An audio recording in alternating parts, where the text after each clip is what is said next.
Welcome back to the Jank Factory, everybody.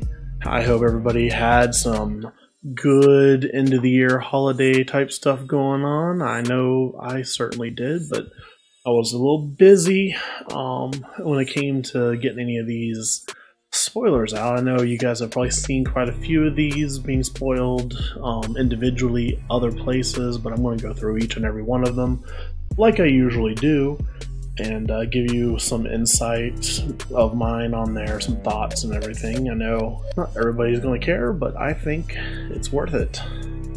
Remember that this channel is now sponsored by TCG Player, and if you click the link at the top of my description and pre-order any of these Theros Beyond Death cards, you are going to be able to help out the channel, help out the quality, and get me motivated to do more than 2 to 3 videos a week for you.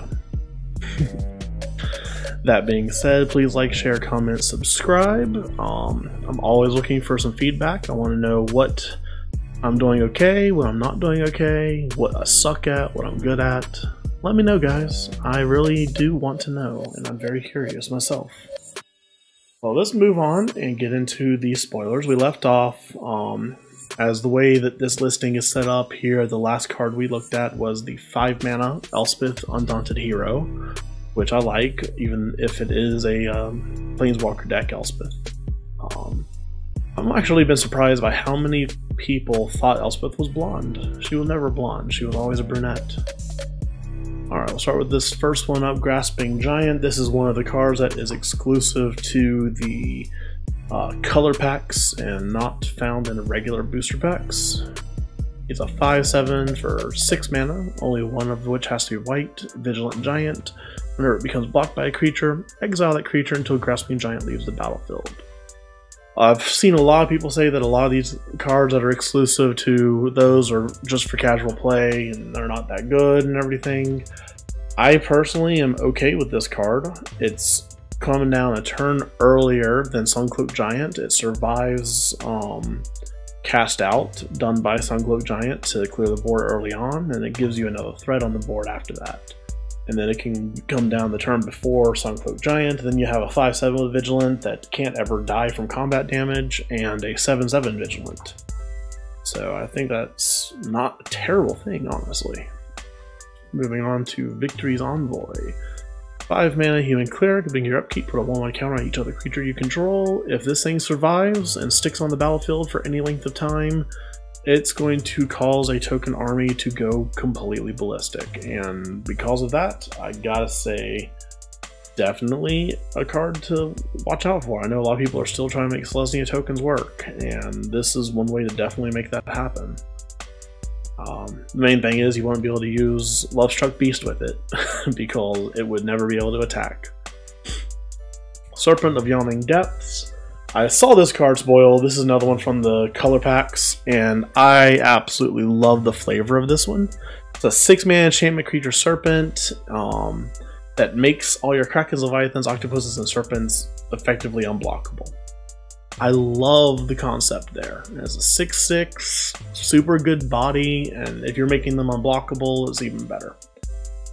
It's inspired me to start working on an EDH deck of some sort that's going to be sticking mostly to cards like Whelming Wave and Slyn Voda from Dominaria, and different cards that really benefit the Kraken, Leviathan, Octopus, and Serpent concept. I like this card a lot. I can't say I'll be playing it much in Standard because there aren't that many Leviathans, Octopuses, and Serpents and Krakens I would want to play, but it's still pretty good. And it is one way to make the Lochmere Serpent unblockable without having to sacrifice an island every turn. Alright, next up we have the Sphinx Mindbreaker. 7 mana for a 6/6 Sphinx. When it enters the battlefield, each opponent puts the top 10 cards of their library into their graveyard. This is a fun one. You could maybe like reanimate this out and then copy it multiple times with replicate and quasi-duplicate and spark double, and just mill an opponent out over the course of just a few turns potentially. Demon of Loathing. 7 mana, 7/7 with flying and trample. Whenever it deals combat damage to a player, that player sacrifices a creature. Back in my day, if you wanted a 7/7 flample for 7 mana, you had to sacrifice one of your own creatures every turn. This is good. It may not be a card that is going to get played as more than a 1 or 2 of in a deck in Standard, but it's a good reanimation target. It is almost as scary as Dracoseth on its own, but it has more consistency with the reanimation spells that are in Standard as well. You don't have to have red cards and potentially not be able to cast them if they get stuck in your hand or anything either. That's Demon of Loathing. Underworld Sentinel, 5 mana, 4/5 Skeleton Soldier. Whenever it attacks, exile target creature card from your graveyard. And whenever it dies, put all cards exiled with it onto the battlefield. This guy is kind of terrifying. It's a 4/5 that you want to attack with aggressively, and you want it to die after a few turns for sure. I don't see any downside to this other than it's a 5 mana 4/5. It would be even better if it was like a 5 mana 5/1 with haste or something. That'd be something terrifying to deal with personally, but yeah. Deathbellow Warcry, 8 mana red spell, puts it in the realm of things like Insurrection and other cards like that. Search your library for up to 4 Minotaur creature cards with different names and put them onto the battlefield, then shuffle your library. If Minotaur Tribal's a thing, this could be a curve topper for it. It could also just be something you want to run in, it's not called Extended anymore, what's it called? Historic? Historic or Pioneer, and cheat out strong stuff with it by use of Arcane Adaptation, potentially. I don't know, it's an option. Terror of Mount Vetus, 7 mana 5/5 flying double strike dragon. It enters the battlefield, it gives all your creatures double strike until end of turn. Another very good reanimation target. Getting this 7 mana double striker back out of the graveyard with haste using Bond of Blackness. I don't remember what the name of the card actually is, but it's the 5 mana one that gives the creature haste when it enters when it comes into the battlefield in the graveyard. I mean, that's 10 damage in the air, plus any other creatures you may have on the battlefield gaining double strike. That's nasty. That's very nasty. Iron Scale Hydra, 5 mana 5/5 Hydra. If a creature would deal combat damage to Iron Scale Hydra, prevent that damage and put a 1/1 counter on Iron Scale Hydra. So as long as there isn't a questing beast on the field, this thing will not die from combat damage, period.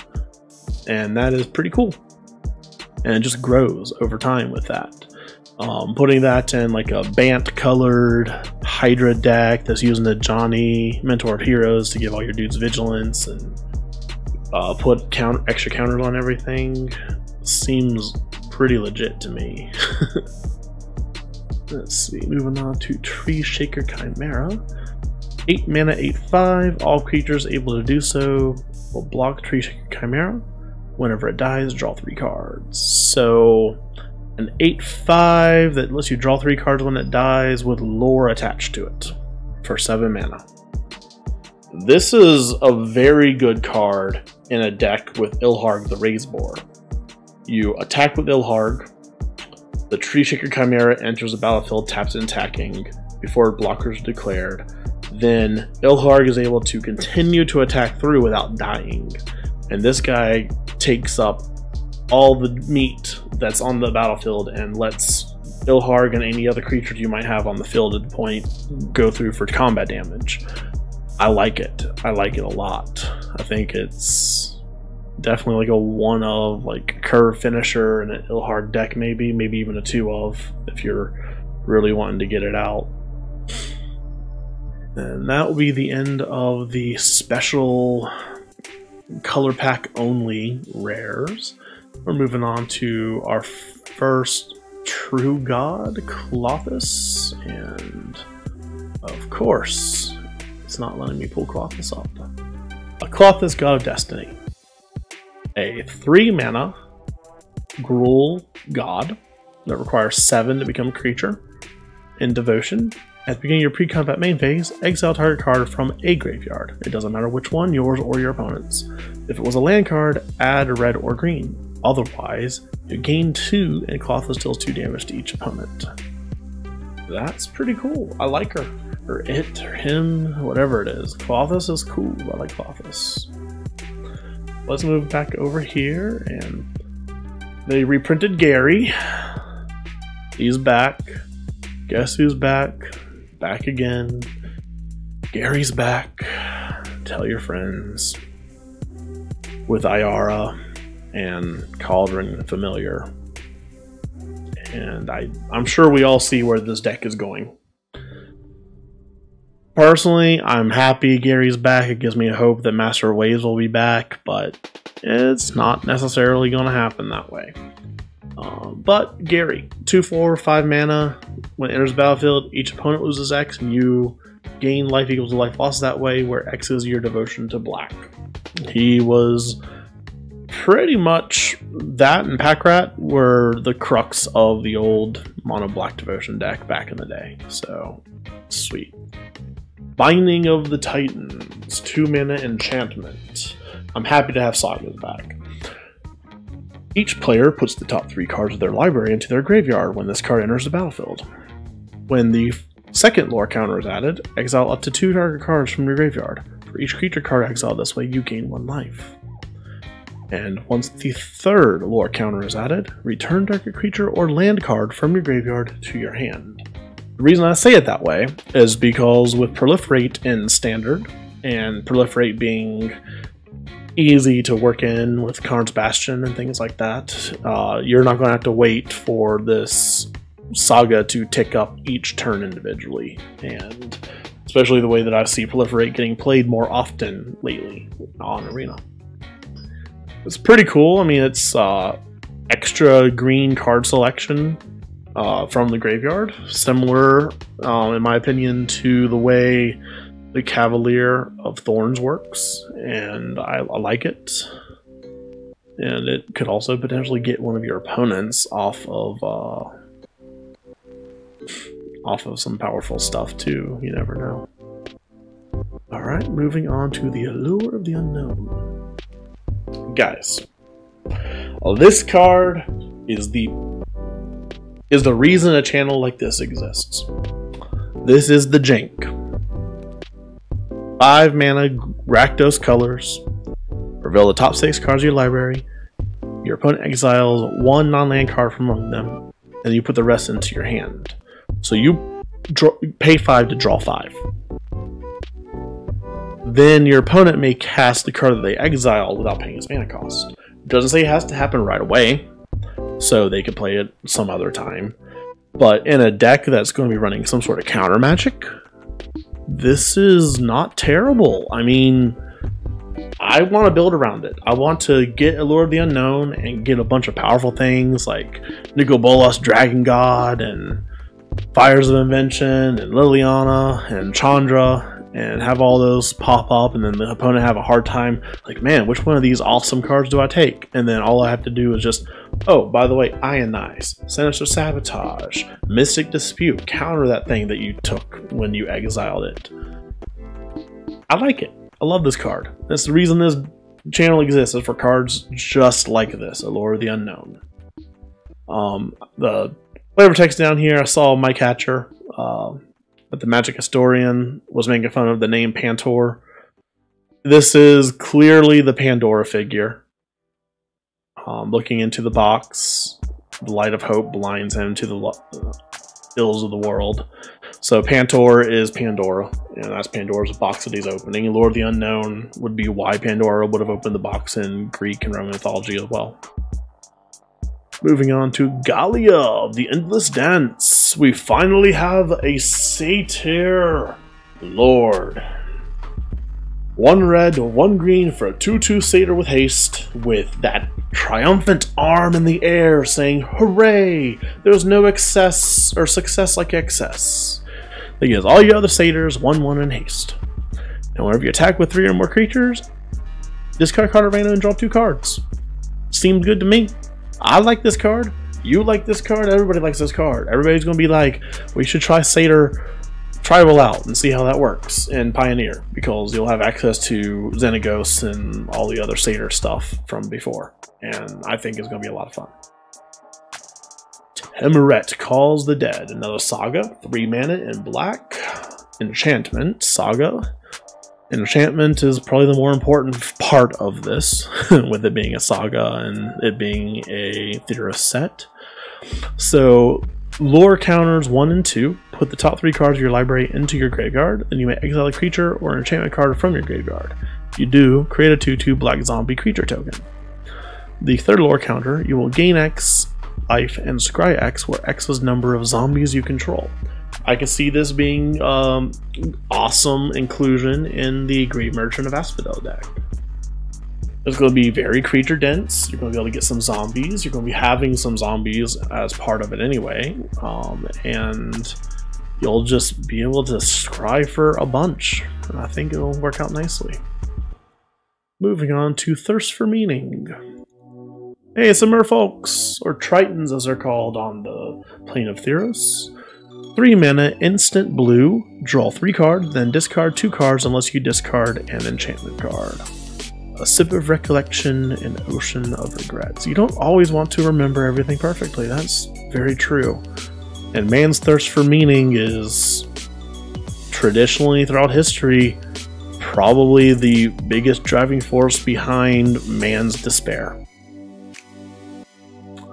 This fits in really nicely with the Theros set. It reminds me of the old card from, I guess it was Mirrored in Block, or maybe Scars of Mirrored in Block, that did something similar, where you would draw 3, then discard 2 unless you discarded an artifact card.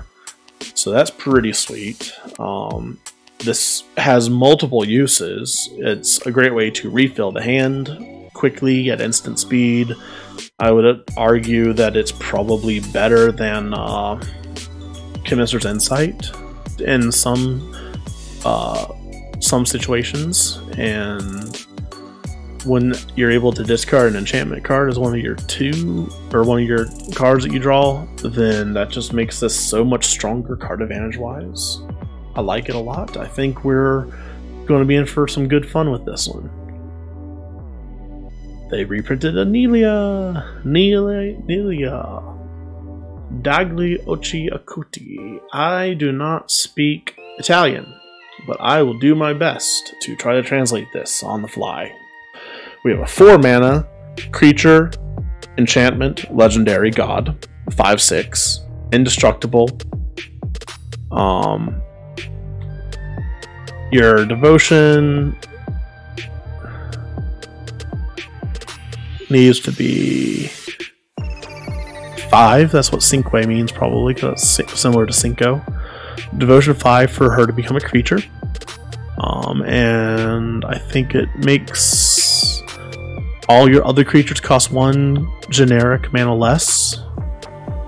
And for 3 mana, 2 colors and a green, reveal your top card.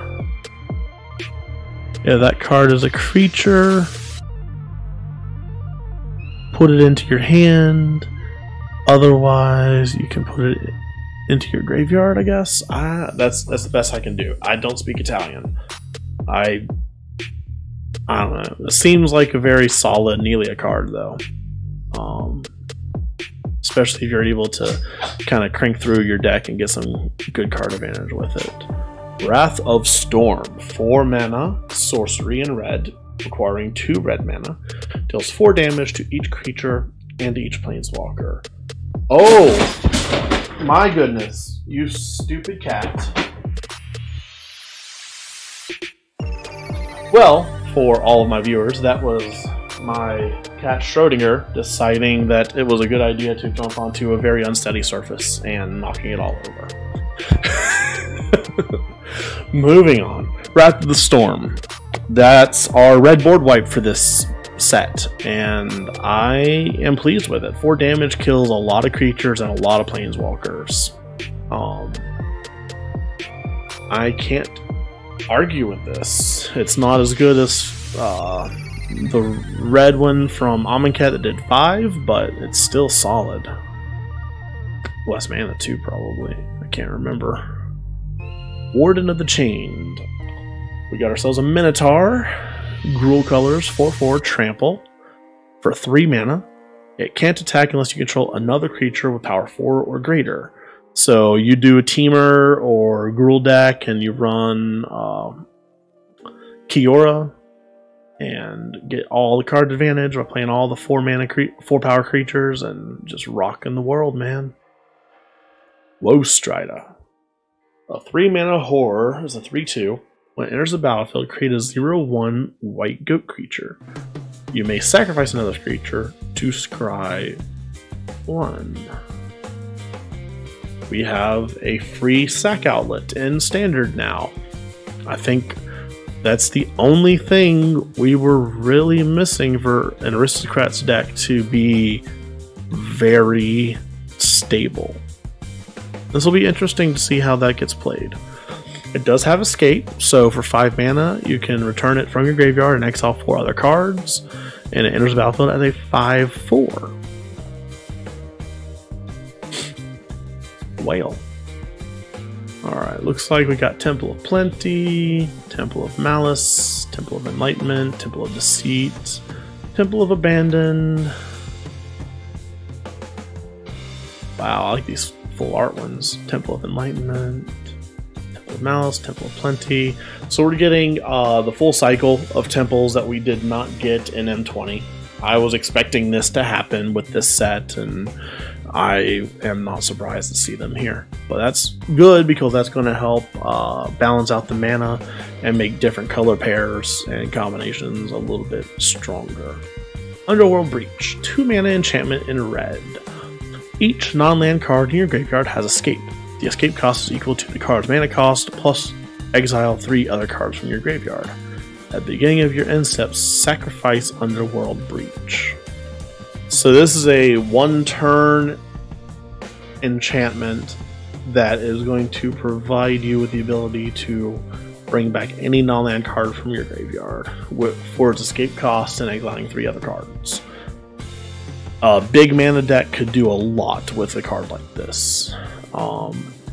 Probably going to be paired up in like a Teamer setting, I would guess, but pretty cool. Ooh, we got a new Erebos. Erebos the Bleak-Hearted. 4 mana for a 5/6 indestructible enchantment creature god, legendary. Devotion requires 5 to be a creature. Whenever another creature you control dies, you may pay 2 life. If you do, draw a card. Or 2 mana, 1 colorless and 1 black. Sacrifice another creature, and target creature gets -2, -1 until end of turn. So, unholy or weakness until end of turn by sacrificing a creature for 2 mana, and then you may pay 2 life to draw a card to replace that creature that you just sacrificed. With a token generator of some sort that can crank out a token every turn, this is solid. Let's see what his extra artwork looks like. Oh wow, that artwork is gorgeous. I definitely want to get me one of those. Field of Ruin is back, everybody. Field of Ruin is back.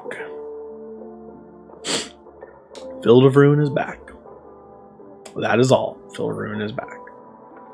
Nyx Lotus. 4 mana legendary artifact. Enters the battlefield tapped. Tap, choose a color, add an amount of mana of that color equal to your devotion to that color. This is a fixed Lotus. Okay, I like this. This is not nearly as broken as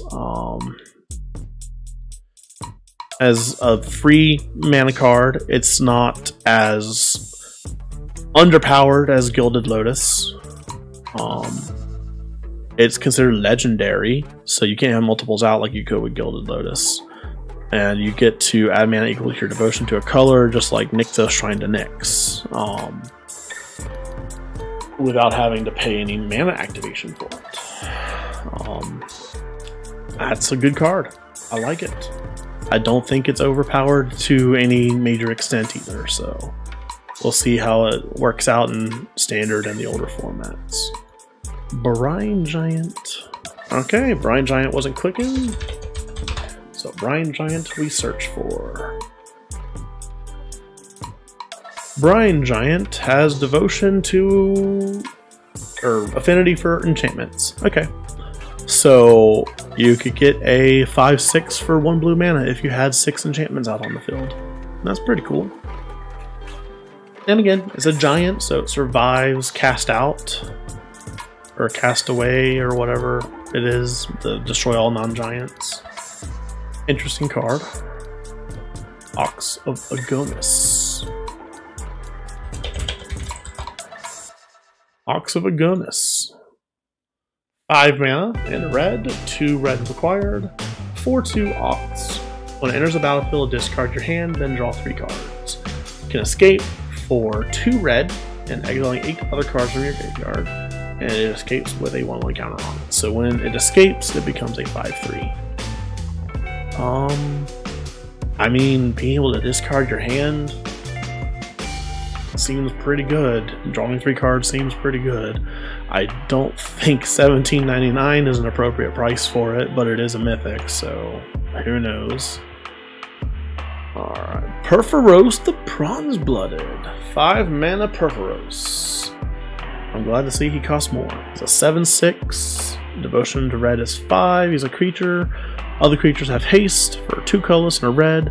They put a red creature card or artifact creature card from your hand onto the battlefield. Sacrifice it at the beginning of the next end step. That seems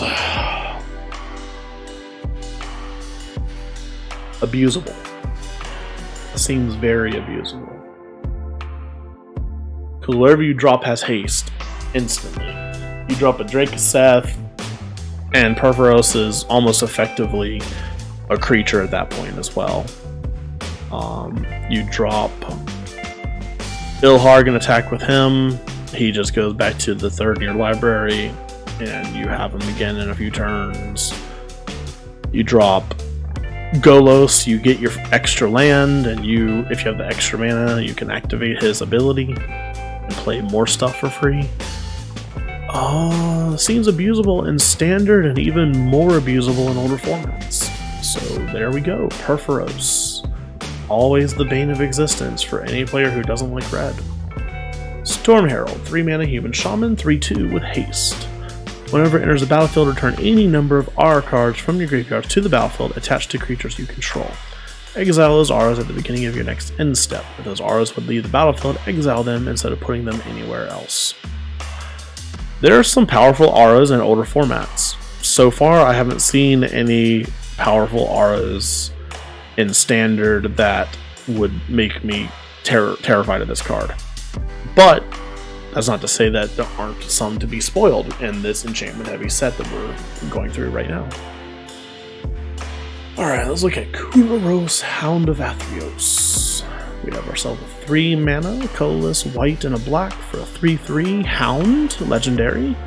Vigilance, Menace, and Lifelink. I love that connection of keywords. Creature cards in graveyards can't enter the battlefield. Players can't cast spells from graveyards. So that stops escape, that stops reanimator deck strategies. I'm a fan of this card. I love seeing this card. I think this card in combination with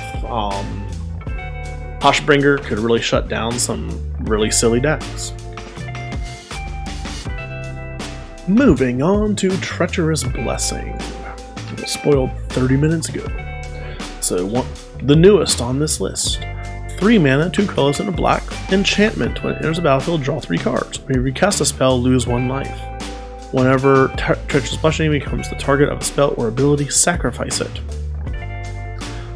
Oh, there's got to be some way to target this thing.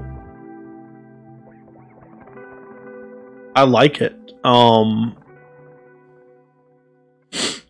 It also seems like a pretty solid inclusion in any kind of Dance of the Manse deck too. Because you can bring it back from the graveyard as a 4/4, draw 3 extra cards. You're not going to be casting any other spells right away, so the life loss doesn't really matter. And it becomes a 4/4 that lets you draw 3 cards when it enters the battlefield for 3 mana. I like it. Alright. Let's refresh this page and see if anything else pops up. Alright, clean to dust. 1 mana instant in black. Exile target card from a graveyard. If it was a creature card, you gain 3 life. Otherwise, you draw a card. It's an instant with escape. That is the first of that I've seen, I think. So for 4 mana, exiling 5 other cards from your graveyard, you can cast this card from your graveyard for its escape cost. So early game, you can exile something and gain life or draw a card. Late game, you can exile something else if it's a problem. So that's pretty cool. Let's refresh and see if anything else pops up. Nope, 73.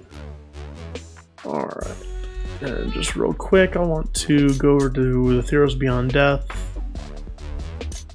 The basic lands are pre-ordering for around 50 cents a piece.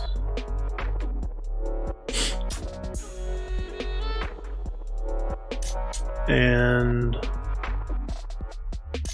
the booster box is pre-ordering for $100.45. So that's not bad. That's the market price. You've got prices under $100, $99.89, $99.90. Lots of different options there. These are not going to maintain the prices that they're at right now. We all know that, so it's not smart to pre-order these things, I don't think. But yeah, we're looking at decent overall pricing for everything. You get a collector booster display for $283, so lots of options for you over at TCG Player, everyone. And with that, like, share, comment, subscribe. Let me know what's up, what's going on in the Magic world, and I will catch you guys later. This is Logrith signing off. Happy magicking.